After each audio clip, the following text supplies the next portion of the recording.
Un chapitre important également à connaître, c'est la relation médecin-malade. Je préfère vous l'enseigner maintenant avant de démarrer l'examen clinique et ceci a une importance capitale. Donc quelqu'un l'a défini comme étant une relation d'une conscience à une confiance et vous allez comprendre pourquoi. Cette relation médecin-patient est une relation essentielle pour une médecine de qualité. Donc, elle est peu enseignée malheureusement et aussi elle est peu évaluée. On sait rarement ce qui se passe entre un médecin et son patient et vice-versa et quelle est la relation entre les deux. Donc, il faut absolument cultiver cette relation, comme je vous l'ai dit, qui est donc d'une importance capitale. Qu'attend le patient?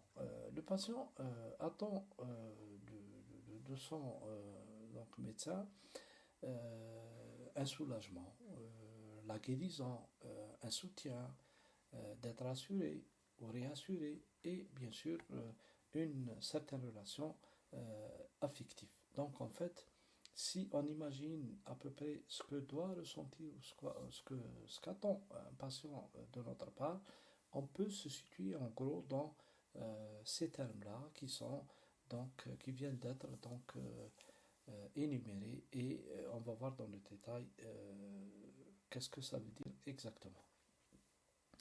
Les principes fondamentaux donc d'une bonne relation médecin-malade, c'est d'abord faire la différence entre le patient et sa maladie.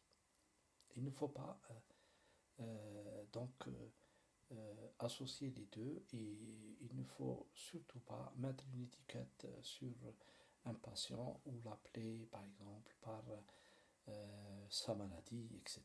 Donc c'est le patient qui est appelé ou qui est nommé par son nom, son prénom, et il est affecté ou il est suivi pour une telle maladie. Par exemple, on ne dit plus patient euh, sclérodermique, on dit patient atteint du sclérodermie, le patient atteint d'une maladie diabétique, etc., etc. Deuxièmement, rester logique et cohérent, donc sans dépasser les objectifs dans une certaine mesure, éviter de porter des jugements, par exemple, dans certaines maladies, tout de suite prendre le patient pour une victime ou au contraire pour être responsable de sa maladie. On est médecin, on est là pour traiter le patient, non pas pour le juger, et on ne connaît pas toutes les conditions de survenue de la maladie. Donc il faut éviter de juger, d'avoir des préjugés, ne pas faire une relation de dépendance. Donc il faut toujours mettre une certaine limite à la relation médecin-patient. Il faut qu'il devienne autodépendant, qu'il gère sa maladie seul et bien sûr avec votre concours, avec votre soutien. Et bien sûr, primer pour le bien-être du patient. Toujours penser au patient, son bien-être, par exemple, choisir le traitement adéquat, qu'est-ce qu'il préfère dans le traitement. Si par exemple il n'aime pas les injections, essayer de trouver une alternative aux injections avec des comprimés ou réduire le nombre d'injections dans le suivi, qu'est-ce qu'il préfère, etc. Donc toujours imaginer qu'une maladie, surtout dans les maladies chroniques, il y a donc un fardeau lourd lié à ces maladies et essayer de l'alléger en essayant d'avoir un bien-être soit sur des mesures hygiéno-diététiques, soit sur des mesures socioculturelles, soit sur des mesures thérapeutiques, soit les mesures de suivi. Le coût également, le plan financier est très important pour le patient. Et tout cela va dépendre bien sûr d'une bonne communication. Cette bonne communication est spécifique car elle a pour premier objet le corps du malade, mais la parole pour premier moyen thérapeutique. Donc, quand vous parlez à un patient, quand vous lui parlez bien, vous pouvez déjà atteindre un certain objectif dans la thérapeutique du patient. Et à travers la parole, à travers le dialogue, la discussion, on va réaliser une bonne communication qui doit passer par une écoute du patient et être à l'écoute de soi. Donc l'écoute est une étape fondamentale qui permet de savoir, de situer le patient, situer son contexte social, son contexte socio-culturel, ses moyens et tout ça, ses croyances, ses appréhensions, ses connaissances par rapport à la maladie. Et si on l'écoute bien, on pourra déjà faire avancer les choses et faire une avance considérable dans la communication avec cette personne.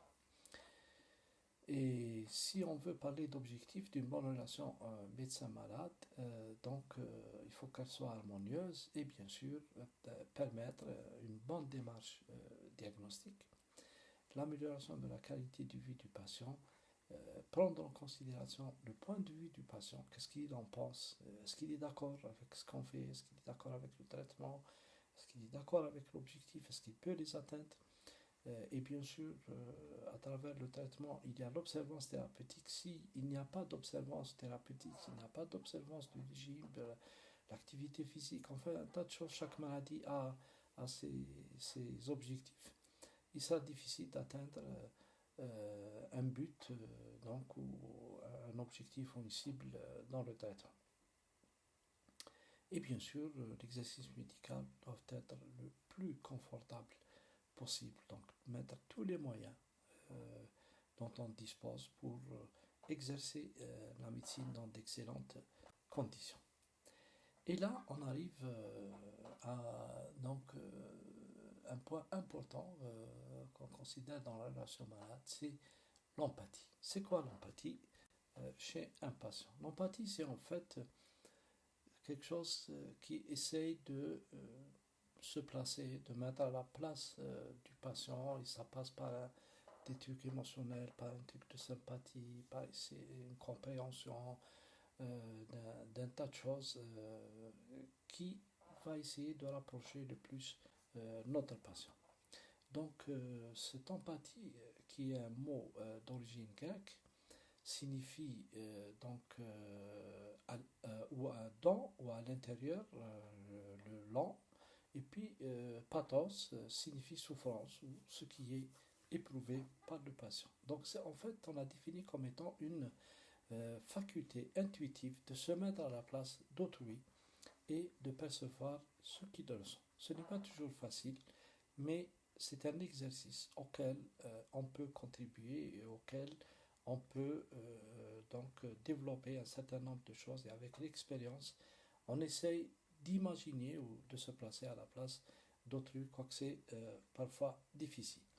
Donc la définition, elle est complexe, elle n'est pas consensuelle et elle est multidimensionnelle, mais a, comme je vous l'ai dit dès le départ, une importance reconnue et capitale dans la relation médecin-patient. Quelles sont les dimensions de l'empathie? Il y a l'empathie affective, et ça, c'est la réaction émotionnelle en réponse aux émotions d'un autre. C'est un mécanisme plutôt intuitif, c'est-à-dire par rapport à ce que ressent le patient, on développe une réaction affective ou une empathie affective par rapport, et c'est là que l'expérience du médecin doit survenir pour ne pas essayer de dépasser un certain seuil ou une certaine limite qui va basculer pas dans l'avantage du patient, mais bien au contraire à son désavantage.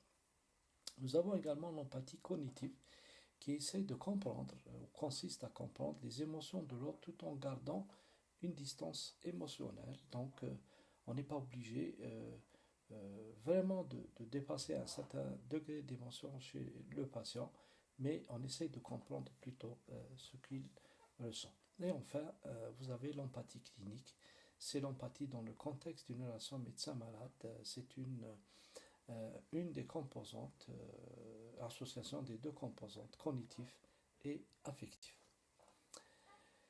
Et bien sûr, il ne faut surtout pas confondre l'empathie avec la sympathie. Donc la sympathie est quelque chose de naturel, spontané et chaleureux de quelqu'un vers une autre personne, qui la décrit comme une participation à la joie et à la peine d'autrui. C'est quelque chose de tout à fait différent. Donc, si l'on prend l'exemple de l'annonce d'un diagnostic, par exemple, on annonce un diagnostic du patient, parfois c'est difficile, surtout quand il s'agit d'une maladie chronique qui nécessite un traitement à vie et que cette maladie chronique pourrait avoir des conséquences fonctionnelles ou sur le plan vital. Il est souvent difficile de l'annoncer chez un patient. On prend l'exemple, par exemple, de l'hypertension artérielle qui va entraîner, cette annonce va entraîner certainement une inquiétude du patient parce qu'à travers l'hypertension, on connaît à peu près ses conséquences cardiaques, vasculaires, également sur le plan des décès, etc. Donc, quelque part, il va avoir une inquiétude. Donc, le patient pourra, le médecin pourra ainsi ignorer cet état émotionnel et être dans l'apathie. Donc, il va se dire que cette hypertension, on traite bien l'hypertension, on a des traitements qui sont efficaces contre l'hypertension, donc le médecin se place dans l'apathie. Ou peut-être l'invalidé, et il est dans l'antipathie. L'antipathie, c'est vous n'avez pas besoin d'être inquiet. Donc, en fait, il va dans l'invalidité ou la négligence de la maladie, ou bien le renforcer. Renforcer à travers une sympathie. Vous avez raison d'être inquiet. L'hypertension peut avoir des conséquences graves. Et là, il entraîne des effets nocifs chez les patients et il va aggraver l'inquiétude du patient. Ou bien sûr, reconnaître cette hypertension artérielle à travers l'empathie. Et le patient va dire, je vois que vous êtes inquiet. Pour mieux l'explorer, expliquez-moi ce qui vous inquiète. Donc là, vous engagez un dialogue et à travers l'écoute du patient et à travers ses connaissances, ses jugements, ses préjugés, ses croyances, vous allez expliquer un certain nombre de choses et entrer dans cette empathie.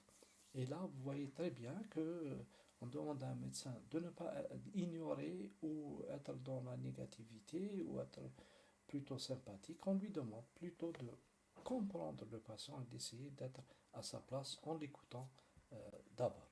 Donc l'empathie, c'est voir avec les yeux de l'autre, écouter avec les oreilles de l'autre et ressentir avec le cœur de l'autre. Donc si on peut résumer l'empathie dans cette entité.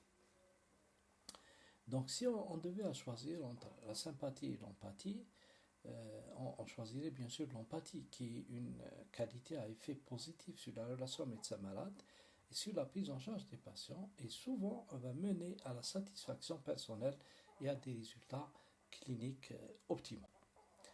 La sympathie, quant à elle, lorsqu'elle est excessive, va entraver la neutralité ou le jugement objectif nécessaire à la prise de décision adéquate. Le patient n'attend pas du médecin qu'il vive avec lui sa souffrance, mais le médecin doit savoir garder la distance nécessaire afin de répondre à la souffrance de son patient par son savoir-faire, ses connaissances médicales et son empathie, c'est-à-dire sa compréhension de l'état émotionnel du patient.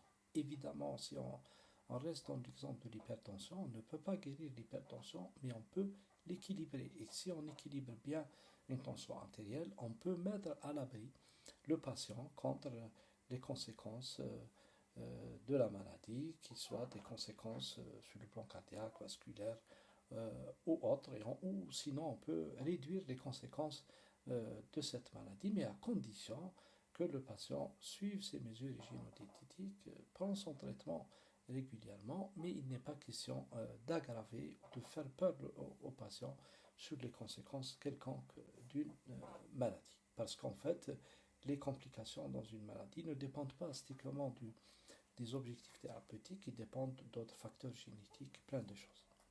Donc la conséquence, c'est que la sympathie va entraîner un épuisement professionnel et de mauvais résultats cliniques. Si imaginez que avec chaque patient, vous allez donc avoir une réaction émotionnelle importante par rapport aux conséquences de la maladie ou à chaque fois qu'il y a un décès, vous allez avoir un épuisement considérable et vous ne pourrez pas donc dépasser vos émotions et vous ne pouvez pas continuer à exercer ce métier, surtout dans certaines spécialités. On voit souvent des médecins qui changent de spécialité parce qu'ils ne peuvent pas supporter les conséquences de la maladie, parce que tout simplement ils sont plutôt dans la sympathie et pas dans l'empathie.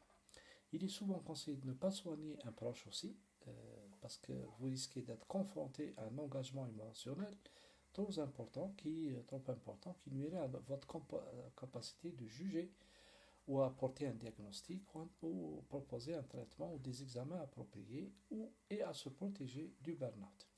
On doit à tout prix éviter de traiter ses proches car notre jugement et sentiments vont altérer notre décision. Donc, dans tous les cas de figure, il faut confier à un collègue ses proches pour éviter d'avoir une surestimation, une sous-estimation ou passer à côté d'un diagnostic ou avoir peur d'un diagnostic ou au contraire sous-diagnostiquer quelque chose, sous-estimer les conséquences d'une maladie. Donc en fait, on peut comparer également cette empathie en passant par l'altruisme, qui est un intérêt profond que l'on éprouve pour le bonheur des autres, allié à la détermination de faire tout ce que l'on peut pour rendre heureux, qui va passer par la compassion. C'est la forme que prend l'altruisme quand il est confronté à la souffrance d'autrui. Elle s'accompagne de la détermination de mettre tout en œuvre pour empêcher les autres de souffrir. Et enfin, l'empathie, c'est la capacité d'entrer en résonance avec la situation et les sentiments de l'autre. Cette empathie peut se transformer en action altruiste, mais elle peut aussi, quand elle est trop souvent confrontée à la douleur d'autrui, provoquer une détresse et un réflexe d'évitement. Voici la comparaison entre les trois, par cet exemple caricaturiste qui vous donne la différence entre la sympathie. Donc, pour sauver quelqu'un, on va se projeter directement, aller sans réfléchir au fond du trou. La compassion, c'est on va compatir avec le patient en lui disant par exemple ayez courage, je suis avec vous, mais vous ne faites rien de spécial. Et puis, vous voyez l'exemple de l'empathie, on va essayer de régler le patient sans trop s'engager, sans se mettre en danger, et bien sûr en agissant avec le patient, en lui tendant une corde et en essayant de trouver une solution à son problème. Donc l'intérêt de l'empathie pour le patient, pour la relation médecin-malade, c'est l'amélioration de la satisfaction et de l'adhésion des patients, qui est un indicateur. Donc les patients recommandaient davantage leur médecin à leur entourage, la diminution de l'anxiété et des sentiments de stress, de meilleurs diagnostics et de résultats, et bien sûr davantage d'autonomie chez les patients.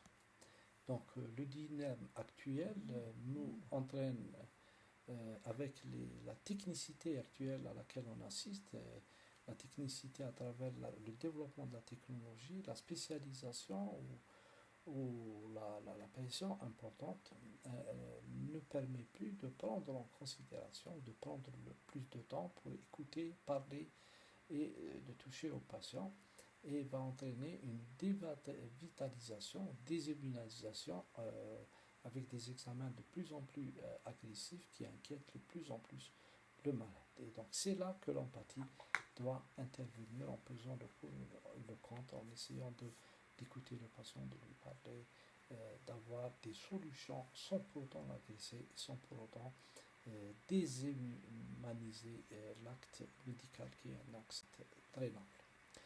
Donc, pour le médecin, l'empathie a également un intérêt, c'est la diminution du risque du burn-out du médecin. Vous savez que le burn-out peut être la conséquence d'un engagement important ou d'un surmenage très important du travail, ou d'une pression au niveau du travail. Et ce burn-out passe également par le partage des émotions du patient qui peut entraîner un risque d'épuisement professionnel chez les médecins, les étudiants en médecine et de leur capacité d'empathie.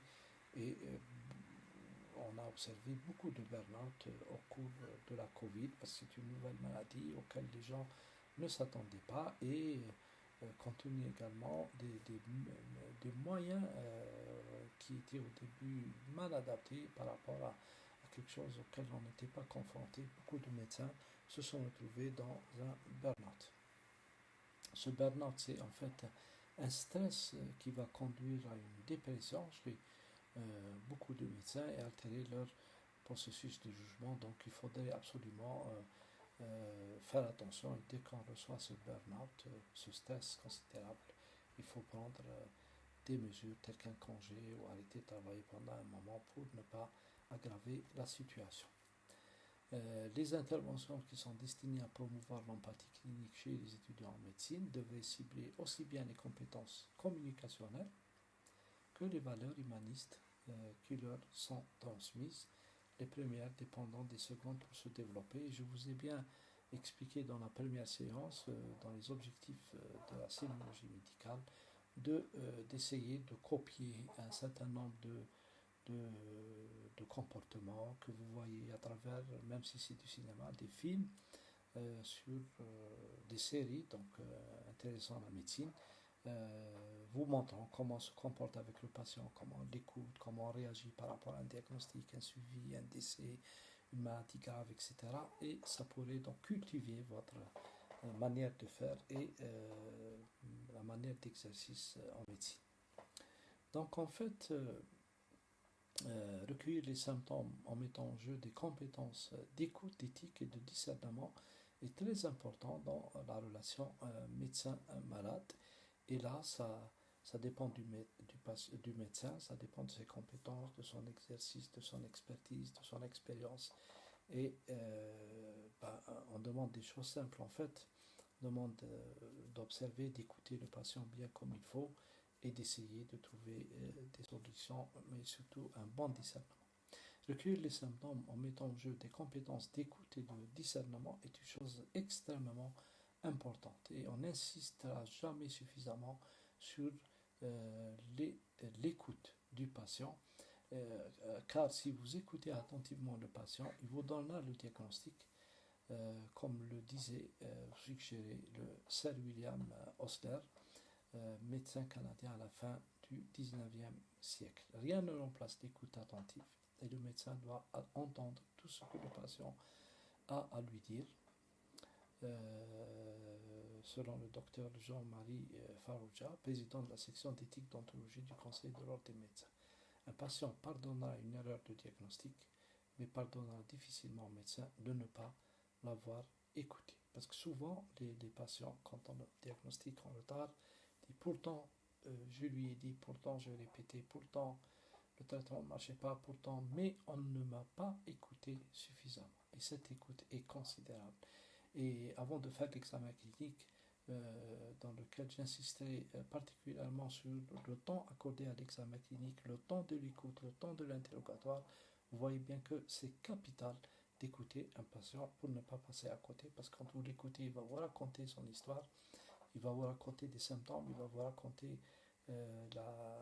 donc le scénario de sa maladie donc, dans le temps. Et là, forcément, vous aurez quelque chose qui va, à la fin, vous orienter vers un diagnostic chez le patient. Donc, l'écoute du patient est très importante. Actuellement, on assiste à moins d'écoute, mais à plus de médicaments. Vous savez que les médicaments peuvent être à visée symptomatique ou à visée curative. Et là, il vaut mieux réduire le nombre de médicaments, trouver le diagnostic et trouver un traitement curatif que de donner des traitements symptomatiques qui sont transitoires et en effet donc limités dans le temps. Moins d'écoute, plus d'examens complémentaires aussi, donc ça va faire plus d'inquiétude chez les patients, plus de dépenses de santé. Et s'il y a moins d'écoute également, on aura plus d'erreurs et de retard diagnostique. Donc en fait, la médecine est simple, mais à condition de la pratiquer dans de bonnes conditions. Parmi ces bonnes conditions, c'est l'écoute du patient. Il n'y a pas que l'écoute qui est importante, il y a l'éthique. L'éthique est également une chose très importante dans l'exercice de la médecine. L'éthique passe par des principes. Ces principes sont